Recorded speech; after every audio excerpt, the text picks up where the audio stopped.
367 മോഹൻലാലിന്റെ 367ാമത്തെ ചിത്രം വിഷ്ണുമോഹൻ ഡയറക്ട് ചെയ്യുന്നു പറഞ്ഞിരുന്നു. സോഷ്യൽ മീഡിയ കത്തിച്ച വാർത്തയായിരുന്നു.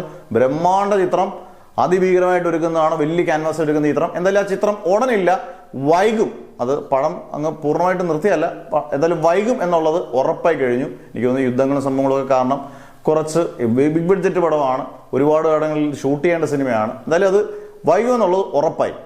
ഇനി അടുത്തത് മോഹൻലാൽ ഏതാണെന്നുള്ളതാണ്. അടുത്ത മോഹൻലാലിന്റെ മുമ്പിൽ നിൽക്കുന്ന കുറേ പ്രൊജക്റ്റുകളിൽ ഒന്ന് ദിലീഷ് പോത്തന്റെ പടമാണ്. നമ്മുടെ ഷിബു ബേബി ജോൺ, നമ്മുടെ മലയക്കോട്ടെ വാലുവന്റെ പ്രൊഡ്യൂസ് ചെയ്യുന്ന ദിലീഷ് പോത്തൻ പടമുണ്ട്, മേജർ രവി ചിത്രമുണ്ട്, ബി ഉണ്ണികൃഷ്ണൻ ചിത്രമുണ്ട്. പിന്നെ മോഹൻലാൽ കുറേ കഥകൾ കേൾക്കുന്നുണ്ടെന്ന് പറയുന്നുണ്ട്. അതുപോലെ തന്നെ മോഹൻലാലിന്റെ അജിത്തിന്റെ പടം, മോഹൻലാലിക്ക് അത് കൺഫേം ആക്കിയിട്ടുണ്ട്. മോഹൻലാൽ അജിത്ത് പടം, എൻ്റെ ഏറ്റവും ലേറ്റസ്റ്റ് അപ്ഡേറ്റുകളൊക്കെ അടുത്ത ദിവസങ്ങളിലൊക്കെ വരുമെന്നാണ് പറയുന്നത്. എന്തായാലും അടുത്ത ഏതാണ് മോഹൻലാൽ സെലക്ട് ചെയ്യുന്നു എന്നുള്ളത് നോക്കിയിരിക്കുകയാണ് ആരാധകർ.